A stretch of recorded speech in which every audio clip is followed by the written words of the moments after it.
tema da mensagem que eu pretendo pregar nessa manhã é uma igreja que está pensando no céu. A minha oração é que Deus me use na sua vida para que você pense cada vez menos aqui na terra, sobre as coisas daqui deste mundo, e pense cada vez mais no céu. Queridos, eu não sei qual a análise que cada um aqui está fazendo sobre esses dias extremamente esquisitos que estamos vivendo. Dias muito estranhos, que não deve ser novidade para a gente. A gente tem sido avisado pela palavra de Deus desde que nos convertemos. Mas os dias são estranhos, esquisitos. E eu quero pensar com vocês um pouquinho, antes de entrar no texto e na mensagem que quero trazer para vocês, eu quero pensar com vocês sobre os dias de Noé. E eu tenho pensado muito sobre os dias de Noé. E tenho feito isso por causa de uma afirmação do Senhor Jesus que disse, lá em Mateus, não precisam abrir porque a gente vai meditar no outro texto, mas que o Senhor Jesus disse lá em Mateus capítulo 24, não é, um texto escatológico. Ele disse assim: pois assim como foi nos dias de Noé, também será a vinda do Filho do Homem, porquanto assim como nos dias anteriores ao dilúvio, comiam e bebiam, casavam e davam-se em casamento, até o dia em que Noé entrou na arca, e não o perceberam, senão quando veio o dilúvio e os levou a todos, assim será também a vinda do Filho do Homem. E eu gosto de pensar nesses dias de Noé. Eu gosto de pensar que quando Noé começou a pregar, a anunciar ao seu povo de que viria um dilúvio, quando a palavra de Deus diz que nem havia chovido sobre a terra, aquelas pessoas nem sabiam o que era chuva, mas começaram a ver Noé construindo uma lapa de uma arca enorme, enorme.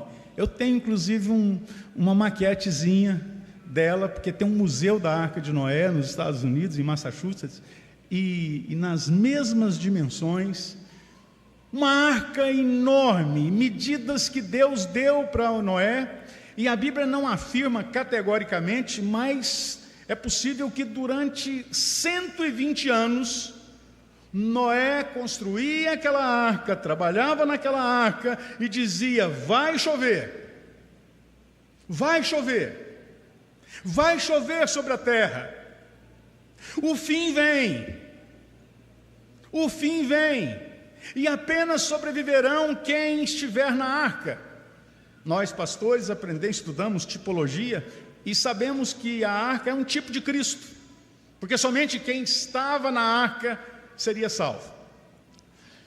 E eu fico imaginando pessoas indo para suas atividades, indo para suas roças lá, para suas olarias lá, fazer alguma coisa, e passava e estava lá aquele louco, e olha o doido lá. Olha o maluco construindo uma arca, um negócio, um trombolho desse aí, e dizendo que vai chover sobre a terra e que essa arca vai flutuar. Olha o maluco, olha o doido dizendo que o fim vem. E 120 anos se passaram. Mas sabe, irmãos, eu gosto demais de pensar nessa cena aqui, ó. Um dia, como qualquer outro, estavam dois amigos ali conversando, de repente, caiu um pingo d'água, e alguém falou assim: eita, parece que um passarinho fez um xixi aqui no meu ombro. Aí o outro falou assim: eita, em mim também. Eita, mãe, que tanto de passarinho é esse, tá?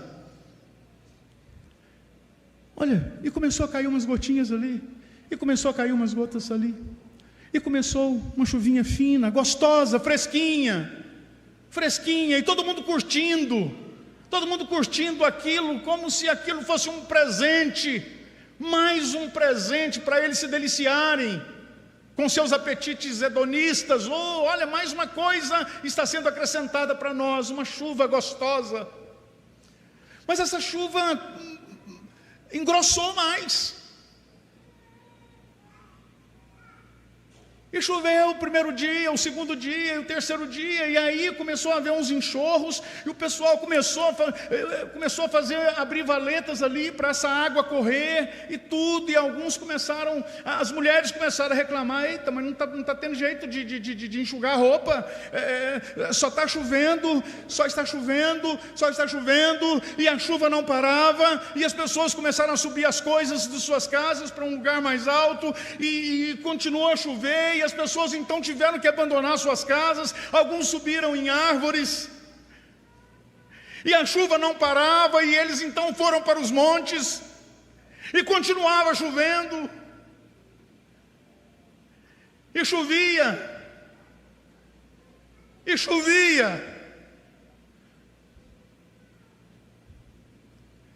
e então a arca flutuou. Apenas Noé e sua família foram salvos. Deus fechou a arca pelo lado de fora. E todo mundo daquela época pereceu.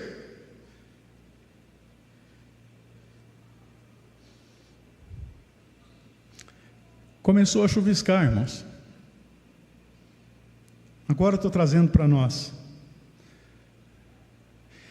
Aliás, eu vou mais além.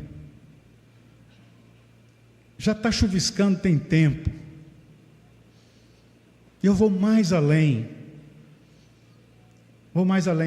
Ontem, conversando com o Eterno, sempre falar em você, né, Eterno, aqui. Conversando com o Eterno, eu falei: Eterno, eu acho que Deus acelerou o processo. Está chovendo, o fim vem. A volta do Senhor Jesus é tão iminente, e muitos de nós não estamos nos apercebendo, mesmo diante de coisas tão estranhas que têm acontecido. Por isso eu quero e preciso pregar sobre uma igreja que está pensando no céu. Nunca foi tão importante que a igreja do Senhor Jesus pense no céu, porque está cada dia mais próximo o dia de irmos para lá. Eu estou certo de que muitos poderão achar que eu estarei trafegando assim na contramão do que está sendo pregado nesta época. Não aqui, eu sei que aqui a boa palavra de Deus é pregada. Eu estou certo também que o tema que eu estou propondo, sim, surge contra algumas máximas do mundo globalizado e pós-moderno, que diz que a época que estamos vivendo é mais do que nunca a época de correr atrás dos ideais. É época de estabelecer grandes metas e de atingi-las. É época de sonhar grandes sonhos e realizá-los. É época de capacitar-se, de se qualificar. É época de competir com grande agressividade. É época de excelência.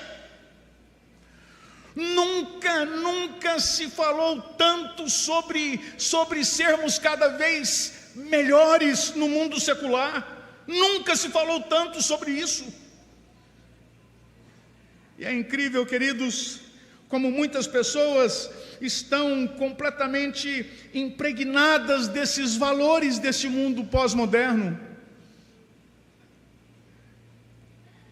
É incrível quanto muitos desses valores já podem estar fazendo parte de muitas vidas aqui. Mete o pé no freio, meu irmão. mete o pé no freio com tudo que tem a ver com o mundo secular e busque primeiramente o reino de Deus, porque Ele está próximo. Eu posso imaginar, queridos, o quanto esse ritmo alucinante, maluco, perverso, escravagista tem influenciado a vida de muitos. Pós-graduação, tem gente que tem vergonha de falar que só tem uma pós-graduação. Mestrado já passou a época. É doutorado, é pós-doutorado. E a palavra de Deus diz que os nossos olhos não se fartam. Mas eu insisto, quero lhes falar nessa manhã sobre uma igreja que está pensando no céu. E ao fazê-lo, preciso deixar claro que eu não estarei fazendo uma apologia ao ócio, à pobreza. Não vim aqui dizer que você tem que parar de fazer o que você está fazendo. Não vim aqui falar que você tem que parar de se capacitar. Eu não estarei fazendo uma apologia à falta de conhecimento, mas, sobretudo, eu estarei fazendo uma apologia à busca das coisas superiores. Pretendo que seja, sim, uma apologia ao conhecimento de Deus, uma apologia a uma busca incrível de Deus, a uma intimidade incrível com Deus. E a intimidade do Senhor é para aqueles que o temem. Pretendo que seja uma palavra que nos leve à completa dependência daquele que nos fez, nos salvou e nos tem tratado com terno amor. A minha pretensão nessa manhã é chamá-los a um resgate dos rudimentos antigos. O que Deus colocou no meu coração para essa manhã é desafiar você, de alguma forma, a voltar ao primeiro amor. Conversávamos, Raíssa, ontem, sobre isso. Ao primeiro amor. Há aqueles dias que quando o Senhor nos alcançou e tudo que queríamos na vida era servi-lo. Tudo que queríamos na vida era estar do lado dele, era falar com ele, era conhecê-lo mais.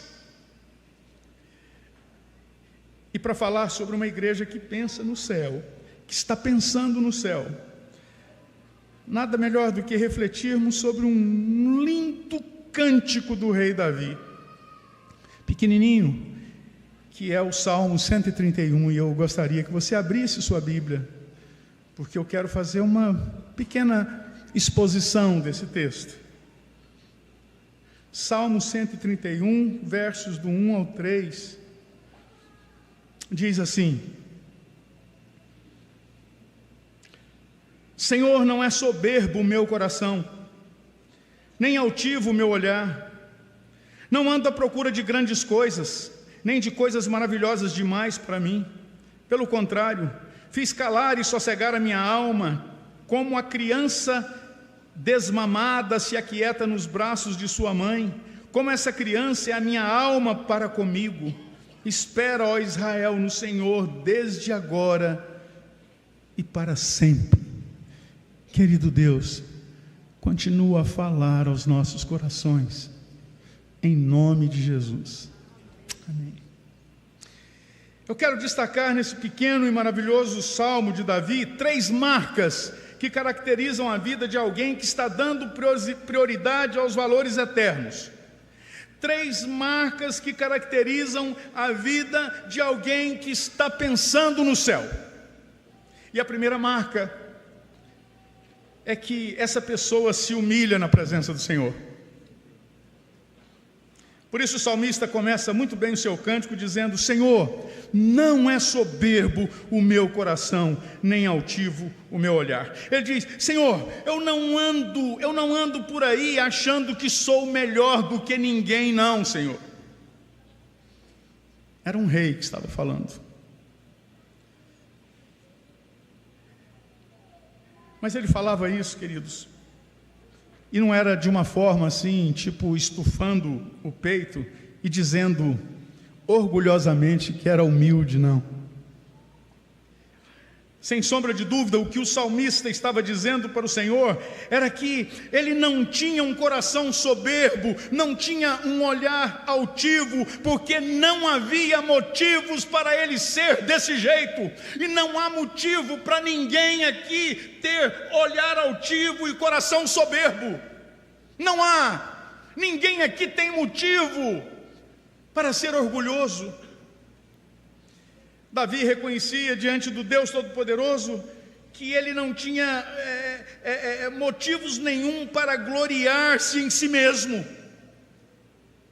porque nós não somos nada, nós somos pó, nós éramos como trapo de imundície e Deus nos alcançou. Somos o que somos pela graça de Deus, e isso precisa acontecer conosco, prezados. A humildade deve ser uma marca em nossas vidas, e para isso bastaria que nos lembrássemos de que outrora estávamos mortos em nossos delitos e pecados. Deus, de uma forma assombrosamente maravilhosa, nos vivificou. Éramos defuntos.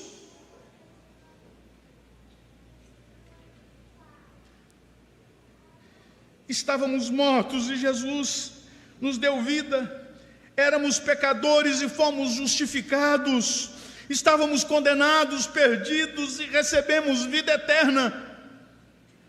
E obviamente o salmista reconhecia mais coisas ainda. Eu estou certo de que ele reconhecia, por exemplo, que ele não podia acrescentar um palmo ao curso da sua vida.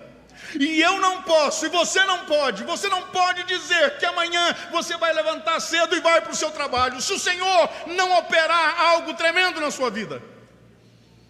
Então nós não temos motivos para nos orgulharmos, nós só temos motivos para nos recolher à nossa insignificância como homens e dar glórias ao Senhor,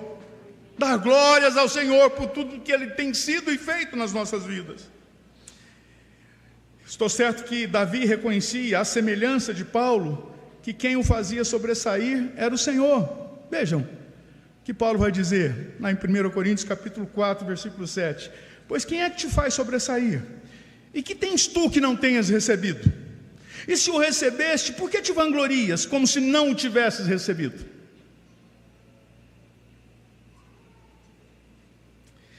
Queridos, nós somos tão insignificantes, fracos, débeis, frágeis, incapazes, que não sabemos sequer conduzir as nossas vidas. Nós não sabemos tomar decisão, pastor João, não sabemos. Nós precisamos do auxílio do Senhor para tomar mínimas decisões. Por isso Davi disse nesse lindo cântico: não é soberbo o meu coração e nem altivo o meu olhar, porque isso seria uma anomalia. É uma anomalia. Alguém que estava morto em seus delitos e pecados, alguém que a palavra de Deus chama de trapo de imundície, ter um olhar altivo, um coração soberbo. Não deve haver aqui ninguém assim, principalmente nesses dias que antecedem a volta gloriosa do Senhor Jesus, principalmente nesses dias que nós estamos vendo acontecer coisas incríveis, inimagináveis, e o juízo segundo a palavra vai começar pela casa de Deus.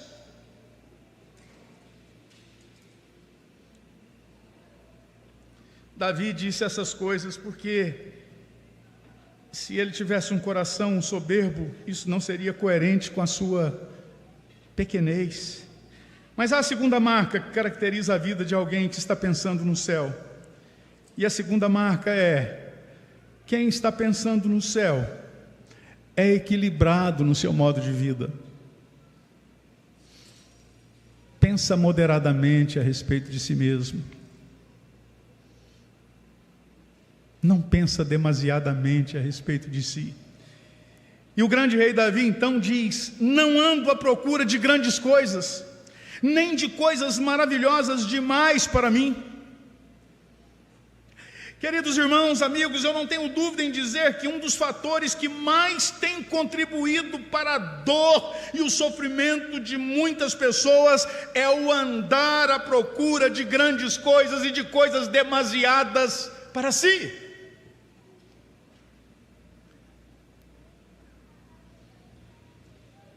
O salmista sabia o que estava dizendo.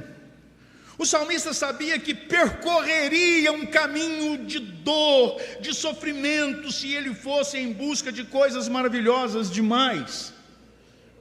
E está aí os jornais nacionais de qualquer emissora, para a gente ver pessoas estudadas, pessoas com grande patrimônio, entrando dentro de camburões aí, porque não se contentaram, continuam, estão à procura de coisas grandes e demasiadas, maravilhosas demais para si. E quando o inimigo descobre que alguém é assim, então o inimigo mesmo se encarregará de colocar defronte aquelas pessoas uma imensidão de coisas para serem alcançadas.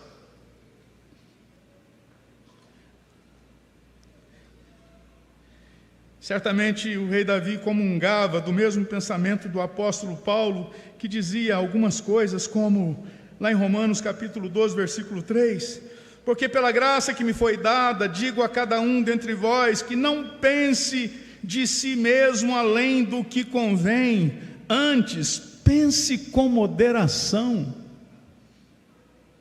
segundo a medida da fé que Deus repartiu a cada um. Para Timóteo, Paulo vai dizer, na sua segunda carta, capítulo 2, versículo 4, nenhum soldado em serviço se envolve em negócios desta vida, porque o seu objetivo é satisfazer aquele que o arregimentou. Tenho conversado com muitos profissionais da igreja que eu pastoreio, com amigos, com Guilherme, meu filho. E eu sempre digo para o Guilherme: Guilherme, você não pode ser um dentista que é crente. Você tem que ser um crente que é dentista.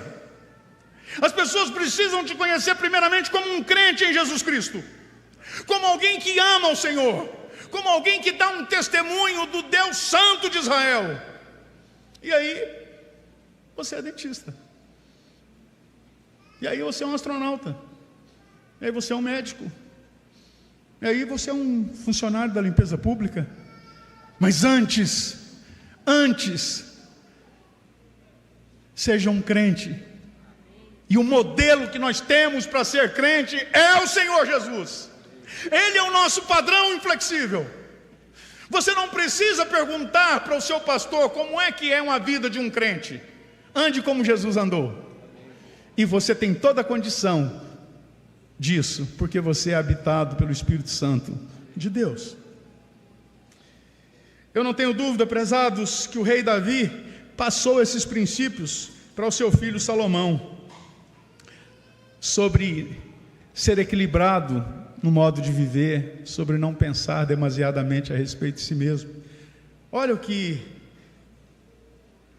Salomão vai dizer lá em Eclesiastes, capítulo 4, versículos 7 e 8. Então considerei outra vaidade debaixo do sol, isto é, um homem sem ninguém, não tem filho, nem irmã, contudo não cessa de trabalhar, e seus olhos não se fartam de riquezas. 5:10. Quem ama o dinheiro, jamais dele se farta, e quem ama a abundância, nunca se farta da renda, também isso é vaidade. 6, capítulo 6, versículo 7, todo trabalho do homem é para a sua boca, e contudo nunca satisfaz o seu apetite. 7:12, a sabedoria protege como protege o dinheiro, mas o proveito da sabedoria é que ela dá vida ao seu possuidor. Partindo para a conclusão, mas vai ser uma conclusão demorada, não cria muita expectativa não, mas é o terceiro e último ponto. eu quero terminar com a terceira marca de alguém que está pensando no céu. E a terceira marca é que quem está pensando no céu descansa nos braços do Senhor. Pense numa época em que nós precisamos descansar nos braços do Senhor. É essa época. Vem perseguição aí. Vem perseguição aí. E às vezes tem gente que acha que a perseguição que virá vai ser assim, alguém de repente parar aqui na porta da igreja quando estiver acontecendo um culto e fazer algum... Não. A perseguição virá no seu trabalho quando descobrirem que você defende princípios cristãos. A perseguição virá quando descobrirem que você é contra muita coisa que está rolando por aí nesse mundo. E o caldo vai engrossar. O caldo vai engrossar, e aí precisamos descansar no Senhor, pensar no céu, e essa característica, essa marca de descansar no Senhor, porque é esse descanso no Senhor que nos trará grandes certezas nessa época esquisita que estamos vivendo. Senhor, não é soberbo o meu coração, nem altivo o meu olhar, não ando à procura de grandes coisas, nem de coisas maravilhosas demais para mim. E agora, pelo contrário, fiz calar e sossegar a minha alma, como a criança desmamada se aquieta nos braços de sua mãe, como essa criança é a minha alma para comigo. Espero a Israel no Senhor desde agora e para sempre. Que palavras lemos nesse cântico. Primeiro é muito fácil concluir que o salmista se exercitava na dependência do Senhor. Eu gosto demais disso aqui, quando ele diz, fiz calar e sossegar a minha alma.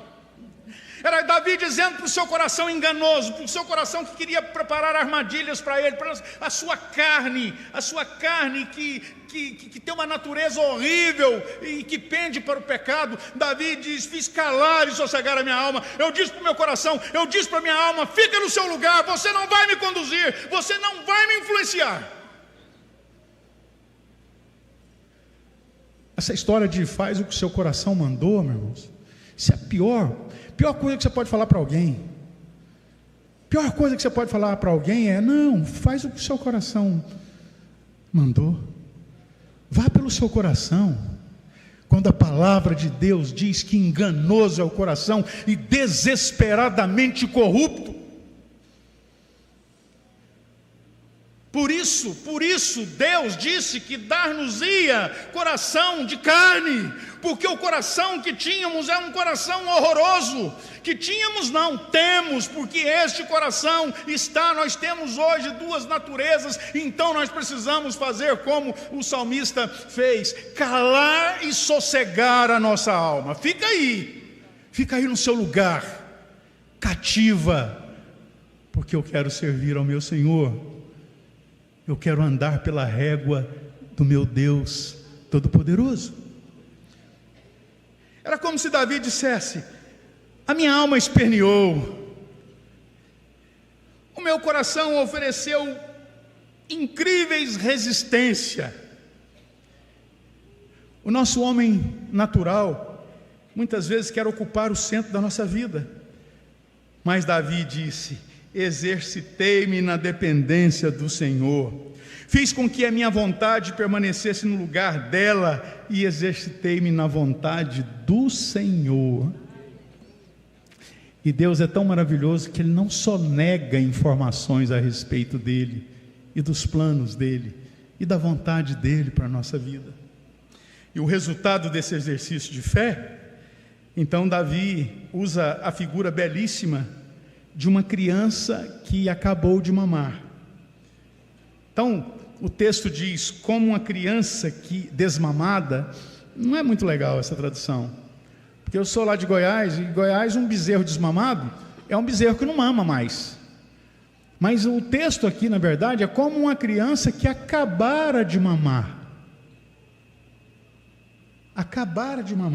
Como a criança que acabara de mamar se aquieta nos braços de sua mãe, como essa criança é a minha alma para comigo. Esse é o homem que está pensando no céu. Ele descansa nos braços do Senhor como uma criança no colo da sua mãe. Você já observou uma criança que acabou de amamentar, de mamar na sua mãe? Observa uma hora. Eles mamam, de repente solta o peito da mãe assim, ó, chega a virar o olho, ó. Né? Uma delícia, tudo certo,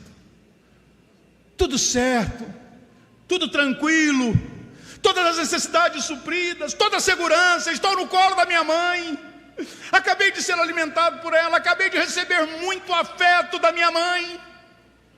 E Davi vai dizer que a alma dele é como essa criança, e a minha alma precisa ser assim, e a sua também. Antes,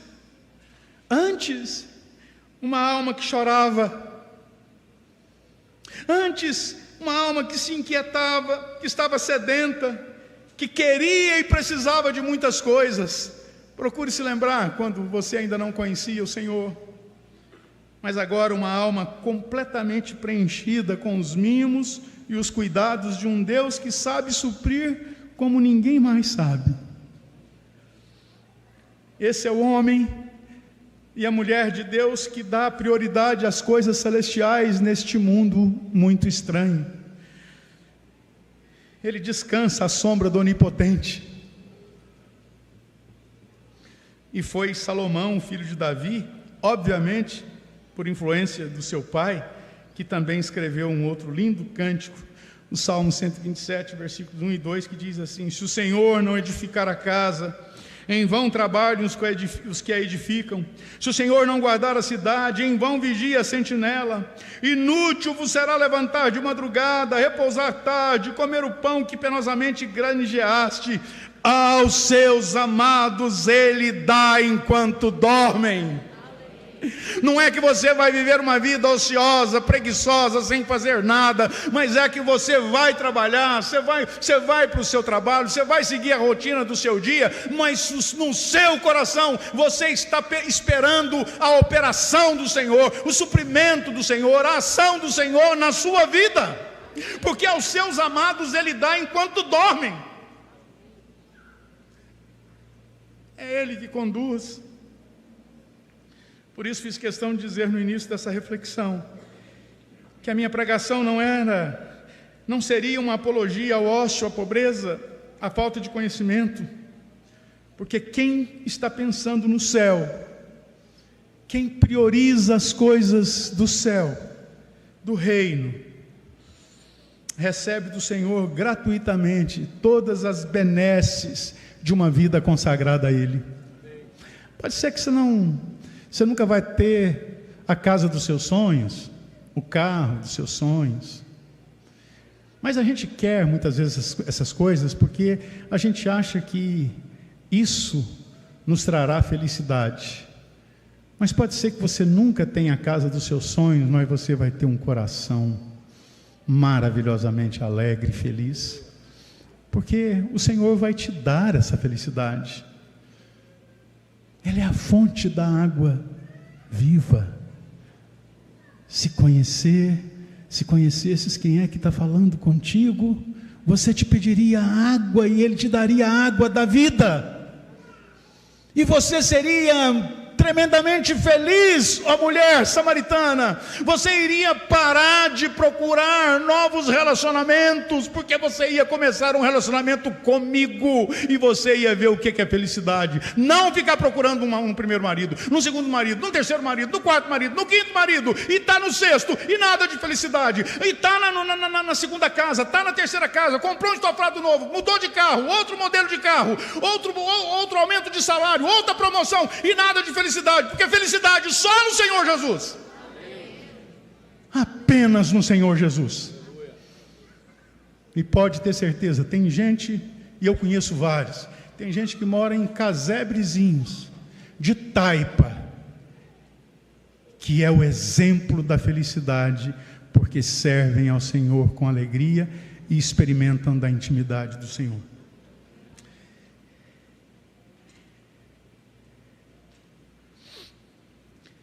Quero finalizar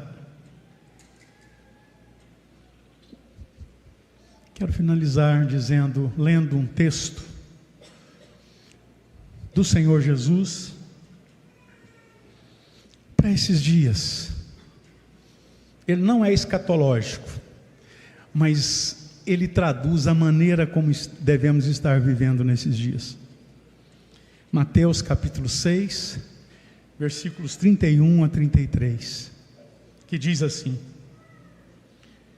portanto, não vos inquieteis, dizendo: que comeremos? Que beberemos? Ou com que nos vestiremos? Porque os gentios é que procuram todas estas coisas, pois vosso Pai Celeste sabe que necessitais de todas elas. Buscai, pois, em primeiro lugar o seu reino e a sua justiça, e todas essas coisas vos serão acrescentadas. Deu vontade de cantar Buscai primeiro. Será que dá? Ou eu vou atrapalhar o esquema aí? Reino de Deus e da sua justiça,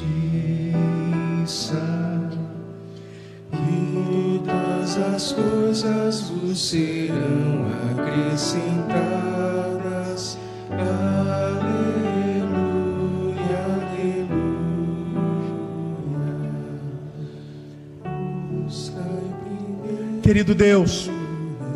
Querido Deus, em nome do Senhor Jesus, abra os nossos olhos, Senhor. Ajuda-nos, Senhor, a ver, a compreender a época em que estamos vivendo, Senhor. Não nos permita estarmos tão insensíveis para não enxergarmos, Senhor, que o anticristo já está operando, vem operando ao longo das eras, e mais do que nunca está operando agora, Senhor. Ajuda-nos a ver, Senhor, a tua iminente volta, e que possamos levar a sério o Senhor, a sua palavra. Ajuda-nos, Senhor, dá-nos força para dedicarmos nossas vidas a Ti. Que sejamos as virgens prudentes, que sejamos aqueles que serão encontrados pelo Senhor Jesus, fazendo a sua vontade, andando santificadamente para Ele. Guarda esta igreja, Senhor. Guarda o pastor Edson com a sua equipe, com a sua liderança. Supra as necessidades de cada um aqui, Senhor. Guarda cada família aqui. Assim eu oro no precioso nome de Jesus Cristo. Amém.